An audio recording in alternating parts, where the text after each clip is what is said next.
बुजुर्ग किसान भाई, बड़ी संख्या में हमारे माताएं बहनें और नौजवान साथी पत्रकार बंधुओं, मैं सबसे पहले दोनों विधानसभा के अपने सभी नेता कार्यकर्ताओं का बहुत बहुत धन्यवाद और आभार प्रकट कर रहा हूं। मैं जहां इस मैदान में बोल रहा हूं, मैदान तो पूरा भरा दिखाई दे रहा है। मैदान में के अलावा जो बिल्डिंग दिखाई दे रही है, नीचे से ऊपर तक पूरी बिल्डिंग भरी है। और सड़क का अगर किनारा इधर का और उधर का देखोगे, पूरी सड़क का किनारा दोनों तरफ हमें भरा दिखाई दे रहा है। जहां चुनाव का 7वें चरण का आखिरी दिन प्रचार का है, मुझे आपके बीच में अपने पार्टी के दोनों प्रत्याशी और आजमगढ़ के 10 के 10 प्रत्याशियों के लिए आपसे अपील करने आया हूं। और मैं ये कह सकता हूं कि इस बार जो आजमगढ़ की हवा है, वो 10 की 10 सीटें समाजवादियों को जिताने जा रही है। 10 में से 10 किसी दल का अब खाता खुलने वाला नहीं है। और जो लोग लाल टोपी की बुराई करते थे, हमारे सफेद टोपी वालों के साथ अन्याय किया, जो लाल टोपी की बुराई करते थे और सफेद टोपियों के साथ अन्याय किया, बताओ उन्होंने टोपी पहन ली कि नहीं पहन ली टोपी? और टोपी भी पहनी, लाल नहीं पहनी, सफेद नहीं पहनी, किसी और रंग में पहनी है।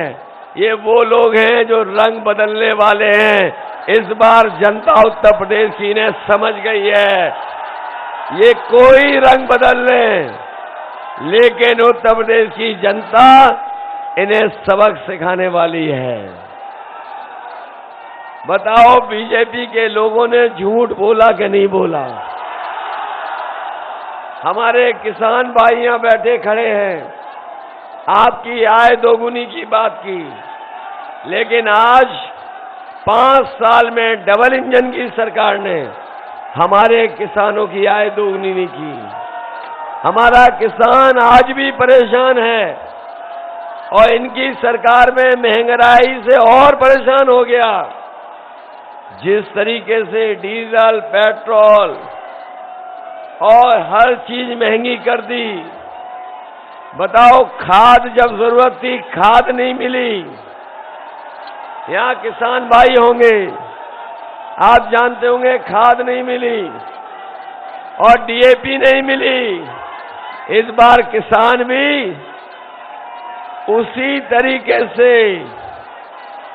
इनके खिलाफ वोट करेंगे। जैसे डीएपी नहीं मिली तो इस बार बीजेपी को वोट भी नहीं मिलने जा रहा।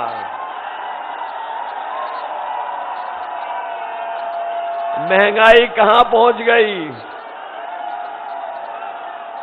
बेरोजगारी तो आज हर घर में एक बेरोजगार बैठा है। हमारे नौजवान जितने यहां पर आए हैं, बताओ 5 साल से इंतजार कर रहे थे कि नहीं कर रहे नौकरी का? नौकरी नहीं दी, न रोजगार दिए, और जहां नौकरी रोजगार मिल भी जाता, वो बताओ सब बेच दिया कि नहीं बेच दिया? ये लोग वो थे जिन्होंने कहा कि हवाई चप्पल वाला हवाई जहाज में चलेगा, और जैसे ही सरकार में आए सब हवाई जहाज बेच दिए, हवाई अड्डा बेच दिया, रेलगाड़ी बेच दी, रेलवे स्टेशन की कीमती जमीन बेच दी, रेलवे स्टेशन बेचने जा रहे हैं। पानी के जहाज बेच रहे हैं, पानी के जहाज के साथ बंदरगाह बेच दिए। बताओ सब बेच दिया कि नहीं बेच दिया? और इसलिए बेच दिया, अगर आपको पुरानी कहावत याद होगी कि न रहेगा बांस और न बजेगी बांसुरी। जब सब बिक जाएगा तो फिर नौकरी और रोजगार भी नहीं मिलेगा। और अब तो वो कह रहे हैं कि गर्मी निकाल देंगे। गर्मी निकालने वालों की गर्मी जनता ने निकाल दी 6 चरणों में। और ये 7वें चरण वाले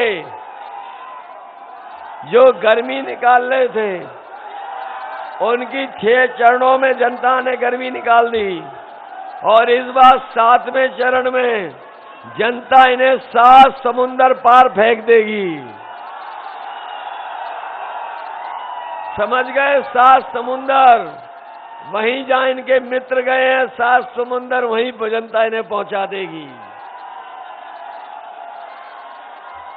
बताओ आजमगढ़ के लोगों, इन्हें 7 समुंदर पार भेज दोगे कि नहीं भेज दोगे? 5 साल में इन्होंने अपमानित हमें और आप सबको किया कि नहीं किया?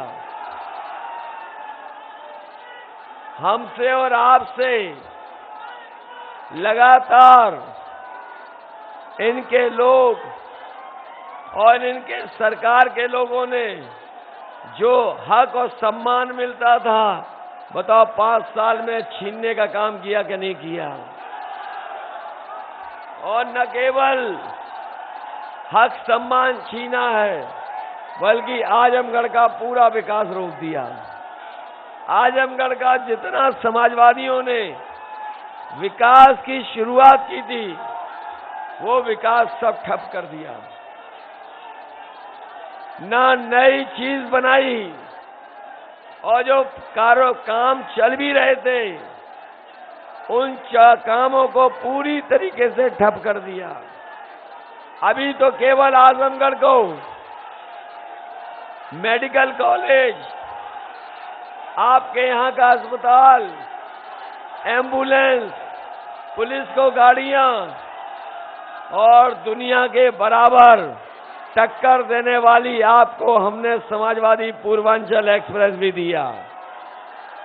ये तो केवल एक सड़क बनी है, लेकिन भविष्य में जब समाजवादी सरकार बनेगी, इसी पूर्वांचल एक्सप्रेस वे के किनारे हम अपने किसानों के लिए मंडी बनाने का काम करेंगे।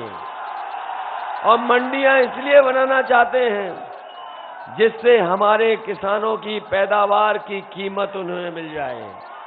न केवल मंडी बनाएंगे, बल्कि हम अपने किसानों को भरोसा दिलाना चाहते हैं कि सरकार बनने के बाद अपने किसानों को उनकी फसल को एमएसपी दिलाने के लिए भी समाजवादी सरकार काम करेगी।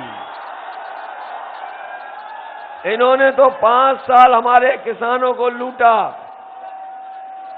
जो भी फसल आई, उस फसल की ये सरकार कीमत नहीं दे पाई। न केवल धान में लूट हुई है, बल्कि डीजल, पेट्रोल महंगाई बढ़ा करके हमारे गरीबों की जेब काट करके अमीरों की तिजोरी भरने का काम किया।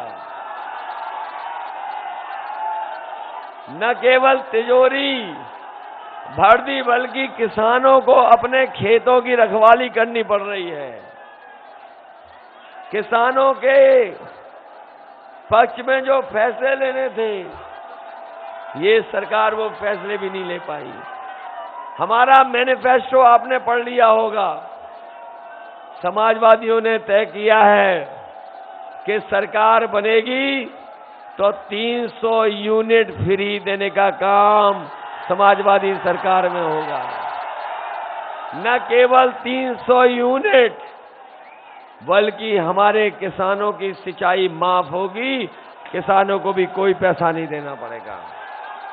ये नौजवान जो 5 साल से इंतजार कर रहे हैं नौकरी का, रोजगार का, हम अपने नौजवानों को कह के जा रहे हैं कि पिछले 3 साल से फौज में भर्ती नहीं हुई है।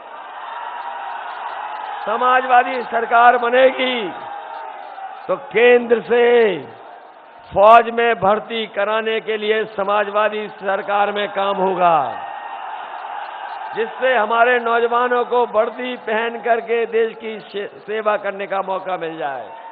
न केवल फौज में भर्ती होगी बल्कि पुलिस में भी भर्ती कराने का काम समाजवादी सरकार में होगा।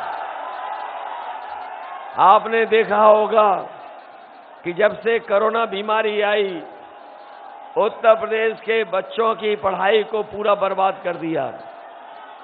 आज गांव-गांव बच्चों की पढ़ाई को पूरी तरीके से चौपट कर दिया। इसलिए हम आपको भरोसा दिला के जा रहे हैं, जहां 11 लाख पद खाली हैं, वहीं सबसे ज्यादा शिक्षा विभाग में पद खाली हैं। समाजवादी सरकार बनेगी तो ये बीएड टीएड वालों को समाहित करने का काम सरकार में होगा। न केवल बीएड टीएड वालों को समाहित करेंगे बल्कि शिक्षक भर्ती निकाल करके भी अपने नौजवानों को जो घोटाला हुआ है उससे बचाने का काम करेंगे। ये हमारे 69,000 वाले जानते होंगे, इनके साथ भेदभाव हुआ है। इस भेदभाव को खत्म करके जो लाभार्थी हैं न्याय दिला करके इन्हें नौकरी देने का काम भी समाजवादी सरकार में होगा। ये अनुदेशक नियमितीकरण वाले आए हैं, इन्हें भी अगर किसी पे भरोसा है तो समाजवादी सरकार पर भरोसा है। शिक्षा मित्र के लोग आए होंगे, जब समाजवादी सरकार थी तो उन्हें भी सम्मान मिला था, लेकिन जैसे ही भारतीय जनता पार्टी की सरकार आई, इनका सम्मान छीनने का काम किया है। सरकार बनेगी तो शिक्षा मित्र के लोगों को भी सम्मान देने का काम सरकार में होगा। मैं बधाई देना चाहता हूं और बधाई के साथ साथ मैं आपका उत्साह और जोश देख करके कह सकता हूं कि इस बार तो अतरौलिया वाले इतिहास बनाने जा रहे हैं। और ऐसा लग रहा है न केवल अतरौलिया बल्कि बगल की विधानसभा फूलपुर भी इतिहास बनाने का काम करेगा। अभी तक तो मैं ये देख रहा था कि हर चरण में जनता में मुकाबला था, कि जनता ये फैसला कर रही थी कि किस चरण में हम गठबंधन को ज्यादा जिताएं। लेकिन आजमगढ़ आते आते ये मुझे महसूस हो रहा है कि एक दूसरी विधानसभा में मुकाबला है कि अतरौलिया ज्यादा वोटों से जीतेगी कि फूलपुर विधानसभा ज्यादा जीतेगी।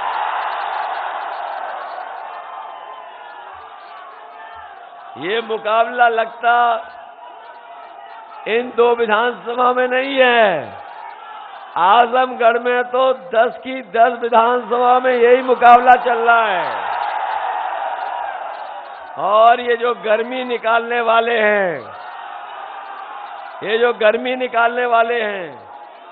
अगर ये यहाँ का जन समर्थन देख लें तो आज ही उनकी भाप निकल जाएगी। वैसे तो आपको भाप 7 तारीख को निकालनी है। और जो लोग ये कहते थे कि हम 12 बजे सो के उठ रहे हैं, जो लोग कहते थे 12 बजे सो के उठ रहे हैं, आजकल उन्हें नींद नहीं आ रही है और आधी रात उठ करके धुआं मांगने लगे हैं। न केवल धुआं मांग रहे हैं बल्कि अब तो पुताई वाले भी मुख्यमंत्री आवास में जा रहे हैं। और पुताई वालों से मैंने पूछा क्यों जा गए थे वहां, तो पुताई वाले बता रहे हैं कि जो धुएं के काले धब्बे लग रहे हैं उनको पोतने गए हैं। बताओ बाबा जी वापस जा रहे हैं कि नहीं जा रहे हैं? और वो गाना भी आ गया उनका, वो सुना होगा आप सबने, यूपी में काबा, यूपी में काबा, बाय बाय बाबा बा। होने जा रहा है बाबा जी का बाय बाय कि नहीं? बहुत कह रहे हैं कि हम परिवारवादी लोग हैं। जहां जा रहे हैं इनके बड़े नेता, वो कह रहे हैं कि हम घोर परिवारवादी वाले लोग हैं। हम परिवार वाले लोग उनको सलाह देना चाहते हैं और राय देना चाहते हैं कि हम परिवार के लोग जब अपने घर जाते हैं तो अपने बच्चों के लिए या परिवार के सदस्यों के लिए कुछ न कुछ लेकर के जाते हैं। इसलिए जो जाने वाले हैं गोरखपुर, हम परिवार वाले उन्हें सलाह देना चाहते हैं कि जब गोरखपुर जाओ तो अपने गुल्लू के लिए बिस्किट लेते जाना। और जो गुल्लू के लिए बिस्कुट ले जा रहे हैं, उन्होंने तो कहा था कि हम नौजवानों को लैपटॉप बांट दिए हैं। बताओ आजमगढ़ के लोगों, किसी को लैपटॉप मिला हो तो बता दो। और ये जो हाथों में मोबाइल दिखाई दे रहे हैं, कहीं ये बाबा मुख्यमंत्री वाले तो नहीं हैं? वो इसलिए नहीं दे रहे हैं क्योंकि वो खुद चलाना नहीं जानते हैं। और उनके नेता, सुना होगा आपने, जो बड़े वाले नेता हैं, वो कह रहे थे कि जो नौजवान इंटर पास करके 12वें में दाखिला लेंगे उन्हें लैपटॉप देंगे। अरे शुक्र है उन्होंने ये नहीं कहा कि जो इंटर पास कर लेंगे और जो 10वें में एडमिशन लेंगे उन्हें लैपटॉप देंगे। बताओ लैपटॉप की उनकी बात सुनकर के जनता लोटपोट हो जा रही कि नहीं हो जा रही? इसलिए आजमगढ़ के लोगों से क्या कहना, ये तो पहले से ही साइकिल की रफ्तार बढ़ाने के लिए तैयार हैं। और मुझे तो ये लगता है कि इस बार आजमगढ़ में इतना धुआंधार वोट पड़ने जा रहा है कि धुआं उड़ाने वाले धुआं धुआं हो जाएंगे। ये मान लें कि सब 10 की 10 सीटें जीतने जा रहे हैं, लेकिन सावधान रहना इनके नेताओं से। इनके नेता जो छोटे वाले हैं, जो छोटे नेता हैं वो छोटा झूठ बोल रहे हैं, जो बड़े नेता हैं बड़ा झूठ बोल रहे हैं, और जो सबसे बड़े नेता हैं वो सबसे बड़ा झूठ बोल रहे हैं।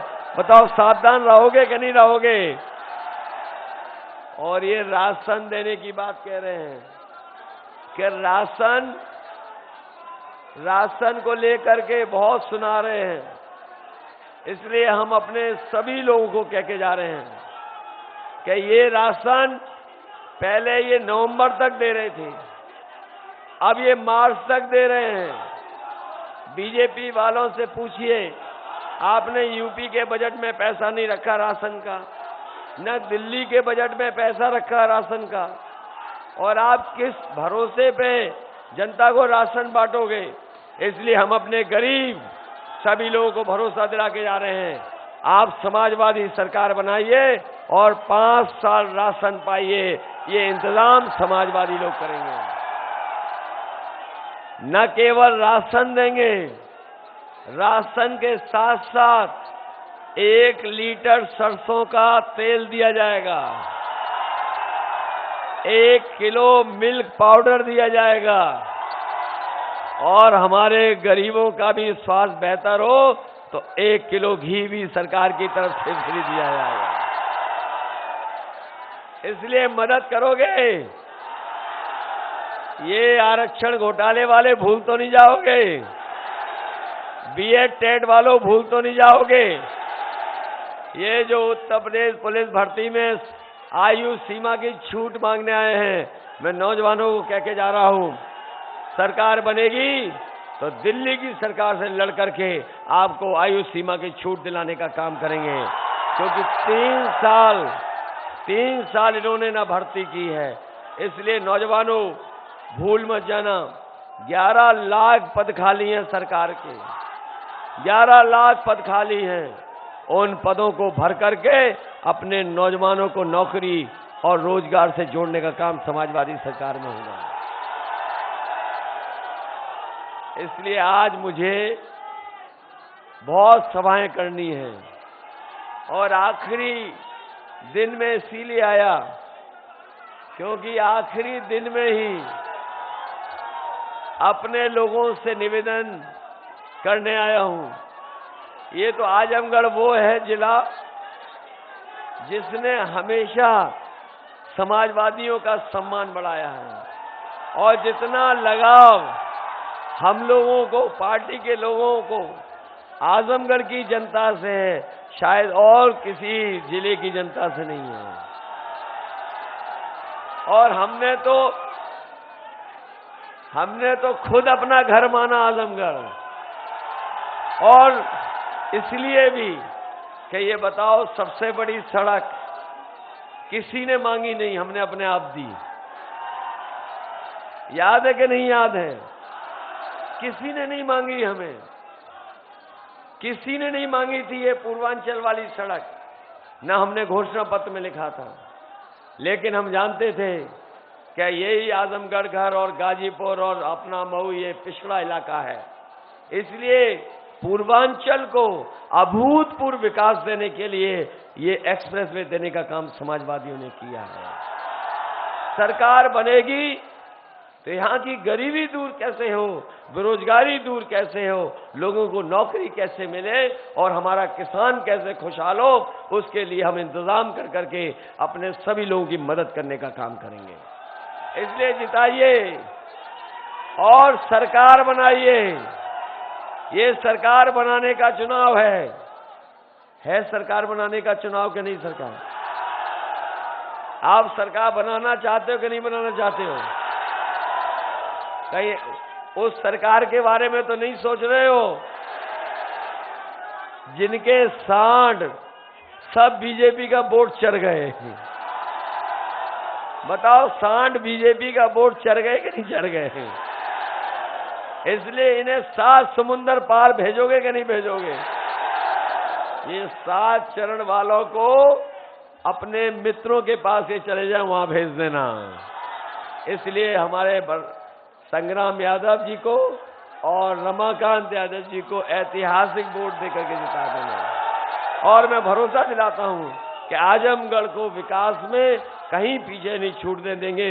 और अगर अतौलिया के लिए हमें विशेष विकास की योजनाएं लानी पड़ेंगी तो अतौलिया के लोग कभी पीछे नहीं रहोगे, ये मैं भरोसा दिला के जा रहा हूं। बहुत बहुत धन्यवाद।